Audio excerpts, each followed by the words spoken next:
उड़ीसा के जाजपुर गांव की माटी में जन्मे बंधु महंती एक ऐसे भक्त थे जिनका शरीर भले ही भूख से दुर्बल था, परंतु उनका आत्मबल और भगवान जगन्नाथ पर विश्वास सुमेरु पर्वत से भी ऊंचा था।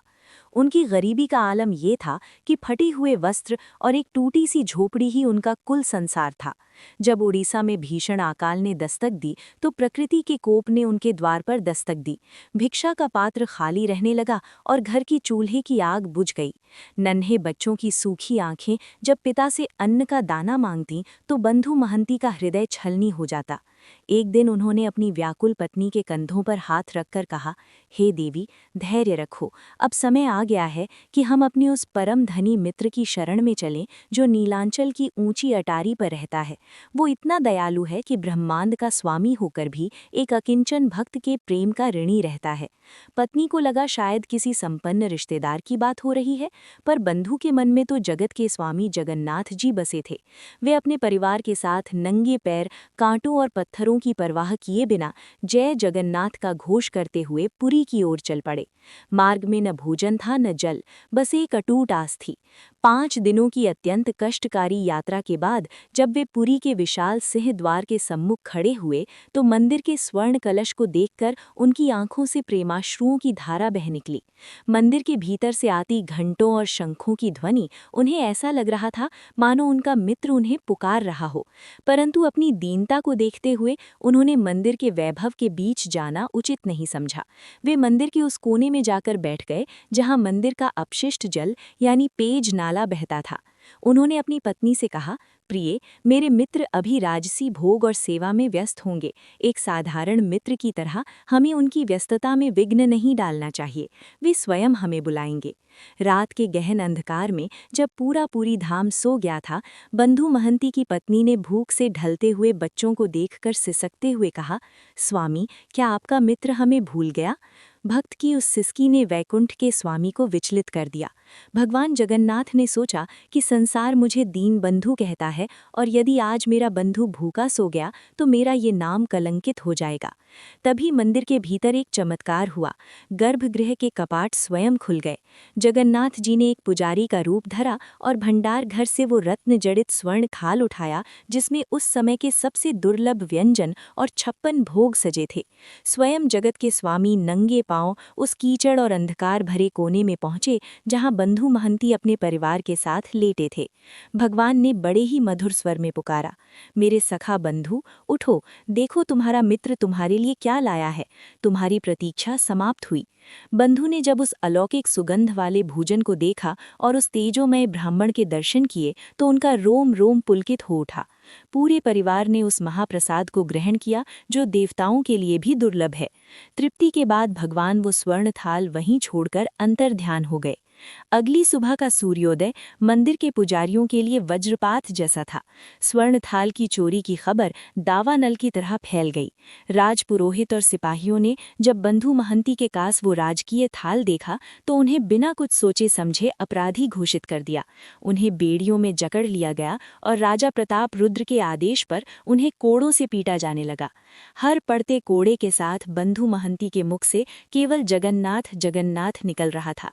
वे रोते हुए कह रहे थे, हे नाथ, ये आपके प्रेम का कैसा पुरस्कार है, पर यदि आप इसमें प्रसन्न हैं तो मुझे ये दंड भी स्वीकार है। उसी रात राजा के कक्ष में एक अलौकिक प्रकाश फैला और स्वयं भगवान जगन्नाथ ने अत्यंत क्रोधित मुद्रा में दर्शन देकर कहा, मूर्ख राजन, तूने जिसे चोर समझकर दंड दिया वो मेरा प्रिय सखा है। उसके शरीर पर पड़े हर कोड़े का निशान मेरे हृदय पर लगा है। यदि तू अपना कल्याण चाहता है तो अभी जाकर उससे क्षमा मांग। राजा व्याकुल होकर कारागार की ओर दौड़े। वहां का दृश्य देखकर उनकी रूह कांप गई। बंधु महंती के शरीर पर जो कोड़ों के निशान थे वही निशान जगन्नाथ जी के विग्रह पर उभर आए थे। राजा ने बंधु के चरणों में गिरकर अपने आंसुओं से उनके पैर धोए और उन्हें स्वर्ण पालकी में बैठाकर पूरे नगर में घुमाया। भगवान की आज्ञा से बंधु महंती को जगन्नाथ मंदिर का सर्वोच्च संरक्षक और हिसाब किताब का मुख्य अधिकारी नियुक्त किया गया। वो भक्त जो एक दानी के लिए तरस रहा था, उसे भगवान ने अपने पूरे साम्राज्य का स्वामी बना दिया। ये कथा इस सत्य को उद्घोषित करती है कि ईश्वर के दरबार में धन या ओहदे का कोई मूल्य नहीं है, वहाँ केवल निष्कपट प्रेम और अटूट विश्वास की ही जीत होती है। आज भी बंधु महंती का नाम जगन्नाथ संस्कृति में एक अमर ज्योति की तरह प्रज्वलित है। ये कहानी उड़ीसा के जाजपुर गांव के रहने वाले एक परम भक्त बंधु महंती की है, जो अपनी गरीबी और दीनता में भी भगवान जगन्नाथ पर अटूट विश्वास रखते थे। बंधु महंती का जीवन इतना अभावग्रस्त था कि कभी-कभी उनके परिवार को कई दिनों तक केवल जल पीकर ही रहना पड़ता था।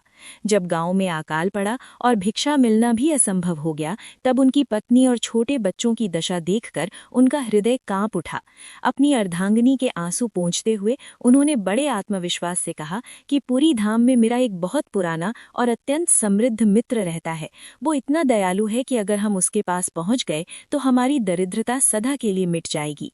उनकी पत्नी ने सरल भाव से पूछा कि वो मित्र कौन है और क्या वो हमें पहचानेगा। बंधु महंती ने मुस्कुराते हुए कहा कि वो दीन बंधु है, जो कभी किसी को खाली हाथ नहीं लौटने देता। इसके बाद वे अपने भूखे प्यासे बच्चों को कंधे पर बैठाकर पुरी की लंबी यात्रा पर निकल पड़े। रास्ते में 5 दिनों तक उन्होंने केवल पेड़ों के पत्ते और जंगली फल खाकर समय काटा, लेकिन उनके मन में केवल जगन्नाथ जी की दर्शन की व्याकुलता थी।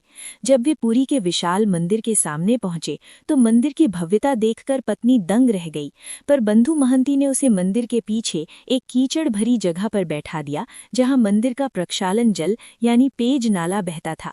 उन्होंने कहा कि अभी उनके पास बहुत से बड़े बड़े लोग आए होंगे, हमें उनकी व्यस्तता में बाधा नहीं डालनी चाहिए, वे स्वयं हमें बुलाएंगे। रात के गहन अंधकार में जब पूरी धाम सो गया था, बंधु महंती की पत्नी ने भूख से ढलते हुए बच्चों को देखकर सिसकते हुए कहा, स्वामी, क्या आपका मित्र हमें भूल गया? भक्त की उस सिसकी ने वैकुंठ के स्वामी को विचलित कर दिया। भगवान जगन्नाथ ने सोचा कि संसार मुझे दीन बंधु कहता है, और यदि आज मेरा बंधु भूखा सो गया तो मेरा ये नाम कलंकित हो जाएगा। तभी मंदिर के भीतर एक चमत्कार हुआ। गर्भगृह के कपाट स्वयं खुल गए। जगन्नाथ जी ने एक पुजारी का रूप धरा और भंडार घर से वो रत्न जड़ित स्वर्ण थाल उठाया, जिसमें उस समय के सबसे दुर्लभ व्यंजन और 56 भोग सजे थे। स्वयं जगत के स्वामी नंगे पांव उस कीचड़ और अंधकार भरे कोने में पहुंचे, जहां बंधु महंती अपने परिवार के साथ लेटे थे। भगवान ने बड़े ही मधुर स्वर में पुकारा, मेरे सखा बंधु, उठो, देखो तुम्हारा मित्र तुम्हारे लिए क्या लाया है। तुम्हारी प्रतीक्षा समाप्त हुई। बंधु ने जब उस अलौकिक सुगंध वाले भोजन को देखा और उस तेजोमय ब्राह्मण के दर्शन किए तो उनका रोम रोम पुलकित हो उठा। पूरे परिवार ने उस महाप्रसाद को ग्रहण किया, जो देवताओं के लिए भी दुर्लभ है। तृप्ति के बाद भगवान वो स्वर्ण थाल वहीं छोड़कर अंतर ध्यान हो गए। अगली सुबह का सूर्योदय मंदिर के पुजारियों के लिए वज्रपात जैसा था। स्वर्ण थाल की चोरी की खबर दावानल की तरह फैल गई। राजपुरोहित और सिपाहियों ने जब बंधु महंती के पास वो राजकीय थाल देखा तो उन्हें बिना कुछ सोचे समझे अपराधी घोषित कर दिया। उन्हें बेड़ियों में जकड़ लिया गया और राजा प्रताप रुद्र के आदेश पर उन्हें कोड़ों से पीटा जाने लगा। हर पड़ते कोड़े के साथ बंधु महंती के मुख से केवल जगन्नाथ जगन्नाथ निकल रहा था। वे रोते हुए कह रहे थे, हे नाथ, ये आपके प्रेम का कैसा पुरस्कार है, पर यदि आप इसमें प्रसन्न हैं तो मुझे ये दंड भी स्वीकार है। उसी रात राजा के कक्ष में एक अलौकिक प्रकाश फैला और स्वयं भगवान जगन्नाथ ने अत्यंत क्रोधित मुद्रा में दर्शन देकर कहा, मूर्ख राजन, तूने जिसे चोर समझकर दंड दिया वो मेरा प्रिय सखा है। उसके शरीर पर पड़े हर कोड़े का निशान मेरे हृदय पर लगा है। यदि तू अपना कल्याण चाहता है तो अभी जाकर उससे क्षमा मांग। राजा व्याकुल होकर कारागार की ओर दौड़े।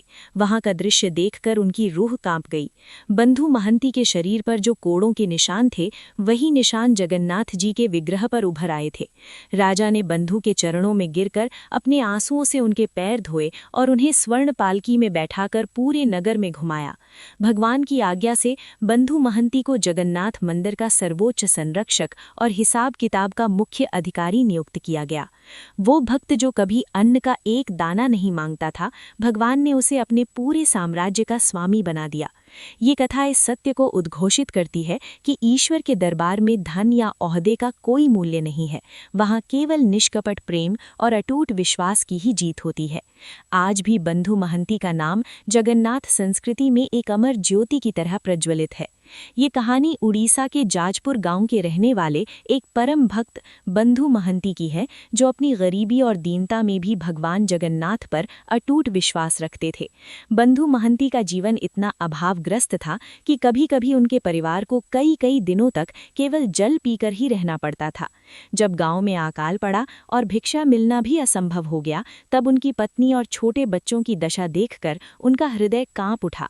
अपनी अर्धांगिनी के आंसू पोंछते हुए उन्होंने बड़े आत्मविश्वास से कहा कि पुरी धाम में मेरा एक बहुत पुराना और अत्यंत समृद्ध मित्र रहता है।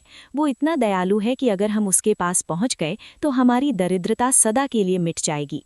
उनकी पत्नी ने सरल भाव से पूछा कि वो मित्र कौन है और क्या वो हमें पहचानेगा। बंधु महंती ने मुस्कुराते हुए कहा कि वो दीन बंधु है, जो कभी किसी को खाली हाथ नहीं लौटने देता। इसके बाद वे अपने भूखे प्यासे बच्चों को कंधे पर बैठाकर पुरी की लंबी यात्रा पर निकल पड़े। रास्ते में 5 दिनों तक उन्होंने केवल पेड़ों के पत्ते और जंगली फल खाकर समय काटा, लेकिन उनके मन में केवल जगन्नाथ जी की दर्शन की व्याकुलता थी। जब वे पुरी के विशाल मंदिर के सामने पहुंचे तो मंदिर की भव्यता देखकर पत्नी दंग रह गई, पर बंधु महंती ने उसे मंदिर के पीछे एक कीचड़ भरी जगह पर बैठा दिया, जहां मंदिर का प्रक्षालन जल यानी पेय नाला बहता था। उन्होंने कहा कि अभी उनके मित्र के पास बहुत से बड़े-बड़े लोग आए होंगे, हमें उनकी व्यस्तता में बाधा नहीं डालनी चाहिए। रात के सन्नाटे में जब भूख के कारण बच्चों की रुलाई भी बंद हो गई, तब बंधु महंती ने भगवान की ओर हाथ जोड़कर केवल इतना कहा कि हे नाथ, मैं तो अपराधी हूँ, पर इन निर्दोषों का विश्वास मत टूटने देना। भक्त की इस निस्वार्थ पुकार ने नीलाचल की नाथ को सिंहासन छोड़ने पर मजबूर कर दिया। भगवान जगन्नाथ ने स्वयं एक मंदिर के पुजारी का वेश धारण किया और भंडार घर से वो सोने की बहुमूल्य थाली उठाई, जिसमें रत्न जड़े थे, और 56 भोग सजाया। वे मंदिर की मर्यादाओं को लांघकर स्वयं उस अंधेरे कोने में पहुंचे जहां बंधु का परिवार लेटा था। उन्होंने पुकारा, बंधु महंती, उठो, तुम्हारे मित्र ने तुम्हारे लिए उपहार भेजा है। बंधु ने जब उस दिव्य भोजन को देखा तो उनकी आंखों से अश्रुधारा बह निकली। परिवार ने तृप्त होकर भोजन किया, लेकिन भोजन के उपरांत वह कीमती स्वर्ण थाली वहीं छूट गई। अगली सुबह जब राजसी भंडार में थाली कम पाई गई तो मंदिर में हाहाकार मच गया। कोतवालों ने बंधु महंती को पकड़ा और उन्हें सरेआम कोड़ों से पीटा। उन्हें चोर कहकर अपमानित किया गया, लेकिन बंधु के चेहरे पर एक विचित्र शांति थी। वे कोड़े खाते रहे और बस यही कहते रहे कि मेरे मित्र ने मुझे दिया था। उसी समय राजा प्रताप रुद्र को स्वप्न में भगवान ने दर्शन देकर भयंकर चेतावनी दी और कहा कि मेरे मित्र पर जो कोड़े पड़ रहे हैं, उनका दर्द मुझे हो रहा है। राजा आधी रात को नंगे पैर दौड़ते हुए कारागार पहुंचे और देखा कि बंधु महंती के शरीर पर कोड़ों के निशान भगवान जगन्नाथ की प्रतिमा पर भी उभर आए थे। राजा ने कांपते हाथों से बंधु के चरणों की धूल ली और घोषणा की कि आज से मंदिर की सारी व्यवस्था और मुहर का अधिकार इसी भक्त के पास होगा। जिस भक्त ने कभी अन्न का एक दाना नहीं मांगा था, भगवान ने उसे पूरे मंदिर का स्वामी बना दिया। ये कहानी विस्तार से हमें ये संदेश देती है कि यदि हम भगवान को अपना सखा मानकर पूर्ण आत्मसमर्पण कर दें, तो वे स्वयं चलकर हमारे पास आते हैं और संसार का सारा वैभव हमारे चरणों में डाल देते हैं। तो मेरे प्रिय दर्शकों, ये थी भक्त बंधु महंती की वो हृदय स्पर्शी गाथा, जो हमें ये विश्वास दिलाती है कि इस संसार में भले ही सब साथ छोड़ दें, लेकिन वो नीलांचल का नाथ, वो जगत का स्वामी जगन्नाथ अपने भक्त का हाथ कभी नहीं छोड़ता। बंधु महंती की ये कथा केवल एक कहानी नहीं, बल्कि एक प्रमाण है कि भगवान को सोने चांदी के गहनों या 56 भोग से नहीं, बल्कि केवल सच्चे और निष्कपट प्रेम से जीता जा सकता है। जरा सोचिए, उस परम सत्ता की महिमा जो करोड़ों ब्रह्मांडों का संचालन करती है, वो केवल एक भक्त की सिसकी सुनकर नंगे पांव स्वर्ण थाल लेकर दौड़ पड़ती है। ये कहानी हमें सिखाती है कि जब जीवन में चारों ओर अंधेरा छा जाए और सारे रास्ते बंद नजर आने लगे, तब बस एक बार पूरी श्रद्धा से उस दीन बंधु को पुकार कर देखिएगा। वो आज भी अपने भक्तों की पुकार सुनने के लिए उतना ही तत्पर है जितना वो सदियों पहले बंधु महंती के लिए था। मित्रों, यदि इस पावन प्रसंग ने आपके हृदय को छुआ हो और आपके भीतर भक्ति की एक भी लौ प्रज्वलित की हो, तो इस वीडियो को लाइक जरूर करें। इस दिव्य कथा को अपने परिवार और मित्रों के साथ साझा यानी शेयर करें ताकि भगवान की ये महिमा जन जन तक पहुंच सके। और अपनी भक्ति व्यक्त करने के लिए कमेंट बॉक्स में पूरी श्रद्धा के साथ जय जगन्नाथ लिखना न भूलें। याद रखिए, अटूट विश्वास में ही वो शक्ति है जो पत्थर में भी प्राण फूंक सकती है और भगवान को धरती पर ला सकती है। ऐसी ही और भी अद्भुत, पौराणिक और प्रेरणादायक कथाओं की यात्रा में हमारे साथ बने रहने के लिए चैनल को सब्सक्राइब करें। अगली बार फिर मिलेंगे एक नई प्रेरणा के साथ। तब तक के लिए भगवान जगन्नाथ की कृपा आप सब पर बनी रहे। जय जगन्नाथ, जय राधे राधे।